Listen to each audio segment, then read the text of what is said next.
जय माता दी दोस्तों, हर हर महादेव। कैसे हैं आप सभी? आशा करती हूँ कि आप सभी अच्छे होंगे। स्वागत है आपका मेरे YouTube चैनल आज शक्ति को नमन में। आज फिर मैं आपके साथ एक छोटी सी इन्फॉर्मेटिव वीडियो के साथ। वीडियो बहुत ही आज का इम्पॉर्टेंट होने वाला है, क्योंकि हिंदू धर्म में हम सभी जितने भी सनातनी हैं वो पूजा पाठ तो नित्य प्रतिदिन करते हैं, रोज़मर्रा के पूजा पाठ हम करते हैं। तो आज का जो वीडियो है वो आपके लिए बहुत ही इम्पॉर्टेंट होने वाला है, क्योंकि पूजा पाठ के दौरान हम एक काम जो है नित्य प्रतिदिन करते हैं। दीप प्रज्वलित करते हैं, धूप दीप दान करते हैं हम। और आरती करते वक्त आपने देखा होगा कि अधिकतर लोग जो है गरुड़ घंटी, जो आपके मंदिर में घंटी रखी होती है, जी हाँ घंटी, उसके बारे में मैं आज बताने वाली हूँ कि जब हम पूजा अर्चना करते हैं, जब भगवान की आरती करते हैं, तो हम उस घंटी का प्रयोग जो है करते हैं, बजाते हैं। कहते हैं कि घंटी बजाने से भगवान जो है प्रसन्न होता है और हमारे पास जो जितनी भी पॉजिटिव एनर्जी होती है वो हमारे पास आती है। ऐसा ही आपने अपने आसपास नियर बाय जो मंदिर होंगे वहाँ से शंखनाद और घंटी की ध्वनि जब आपके कानों में पड़ती है तो आपको पॉजिटिव वाइब्स आते हैं। तो आज हम बात करेंगे गरुड़ घंटी के बारे में कि घंटी को, मंदिर में रखी घंटी को क्यों बजाया जाता है और कब नहीं बजाना चाहिए, और क्या महत्व है घंटी बजाने का, क्या महत्व है, क्या फल होता है इसका। तो चलते हैं, वीडियो को एंड तक ज़रूर देखिएगा और मेरे चैनल को सब्सक्राइब ज़रूर कीजिएगा और वीडियो को स्किप करके मत देखिएगा, लास्ट तक मेरे साथ बने रहिएगा। तो आज हम बात करेंगे अपने मंदिर में रखी गरुड़ घंटी के बारे में। जय माता दी, हर हर महादेव। कहते हैं कि हर किसी के घर में गरुड़ घंटी जरूर होती है। सुबह भगवान को नींद से जगाने से लेकर आरती, भोग, प्रसाद भगवान को लगाने तक हम घंटी का इस्तेमाल करते हैं। कहते हैं कि भगवान लड्डू गोपाल को उठाते हैं ना जो लोग, वो कहते हैं कि अगर वो ताली नहीं बजा पाते हैं तो कहते हैं कि मंदम मंदम जो है घंटी की आवाज़ से उनको उठाया जाता है। आरती करते हैं हम तब भी घंटी बजाते हैं, और जब हम भोग लगाते हैं भगवान को तब भी हम घंटी बजाते हैं। तो घंटी का बहुत बड़ा महत्व है। अब चलते हैं कि घंटी जो है मंदिर में क्यों बजाई जाती है और क्या कारण है इसको बजाने के पीछे। तो कहते हैं कि पौराणिक ग्रंथ के अनुसार भगवान के सामने घंटी या घंटा जो होता है मंदिर में जो लगा होता है, ये वायु तत्व को जागृत करता है। जो हमारे वायु तत्व होते हैं उनको जागृत करता है। और मैं आपको बता दूं कि हमारे 5 वायु तत्व होते हैं, 5 मुख्य वायु तत्व होते हैं।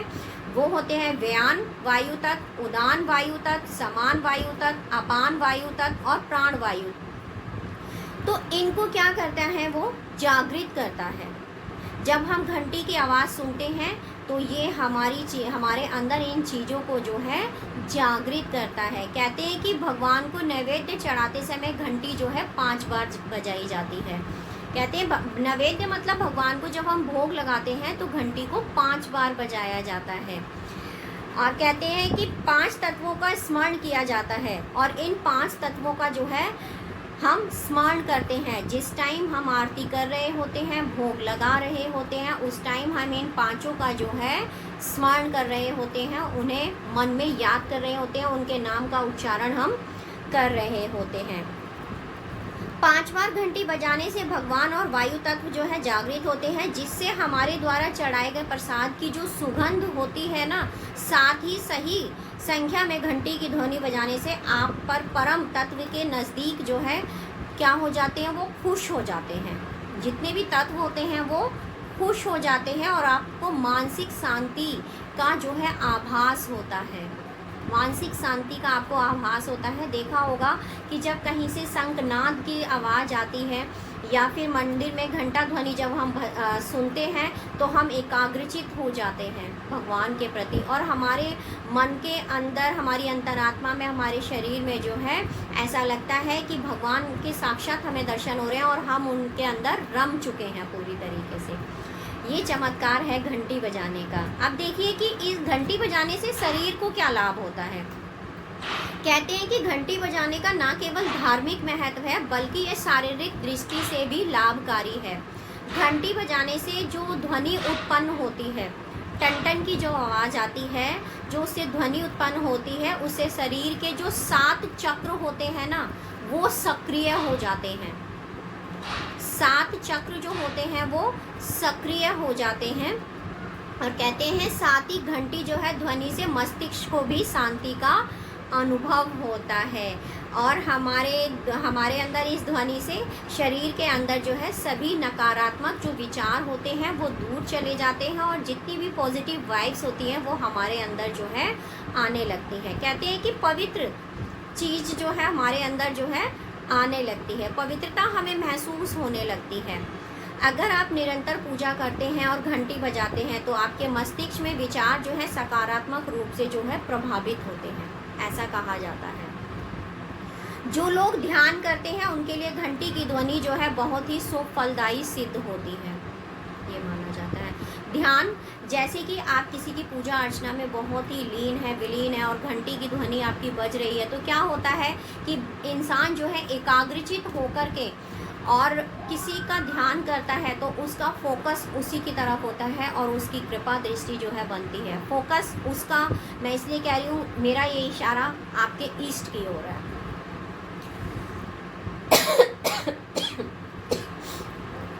तो यही होता है घंटी बजाने से।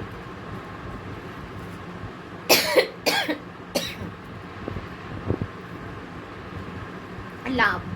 अब चलते हैं आगे कि घंटी हमें कब नहीं बजानी चाहिए। कुछ लोग क्या करते हैं कि घंटी जो है आरती करते हैं तो बजाते हैं, भगवान को उठाते हैं तो बजाते हैं, भोग लगाते हैं तो बजाते हैं, जैसा कि मैंने आपको बताया। तो आपको क्या करना है, घंटी आपको कब नहीं बजानी चाहिए। कहते हैं कि माता लक्ष्मी जो है, माता लक्ष्मी एक ऐसी मतलब देवी हैं, ऐसे मतलब देवी हैं जिनकी पूजा अर्चना करते वक्त, जिनकी आरती करते वक्त घंटी और ताली का प्रयोग नहीं किया जाता। उनको शांति प्रिय है। जब उनकी आप आरती कर रहे हैं तो मंदम आवाज़ में और विनम्रता से, बड़ी ही सहनशीलता से आप उनकी आरती कीजिएगा। माता लक्ष्मी की आरती में जो है घंटी का प्रयोग नहीं किया जाता। ऐसा कहा जाता है कि उनको शोर शराबा जो है पसंद नहीं है, ऐसा। दूसरा कि क्या करते हैं कि जब हम किसी पवित्र धार्मिक स्थल पर जाते हैं तो जाते समय हम घंटी बजाते हैं, जब हम घंटी बजा सकते हैं, क्योंकि हमें वहाँ के पॉजिटिव वाइब्स चाहिए होते हैं, पॉजिटिव एनर्जी चाहिए होती है। लेकिन कुछ लोग क्या करते हैं कि जाते वक्त भी बजाते हैं और जब वो मंदिर से निकल रहे होते हैं तो तब भी वो मंदिर की घंटी को बजा देते हैं। लेकिन आपको ऐसा नहीं करना है।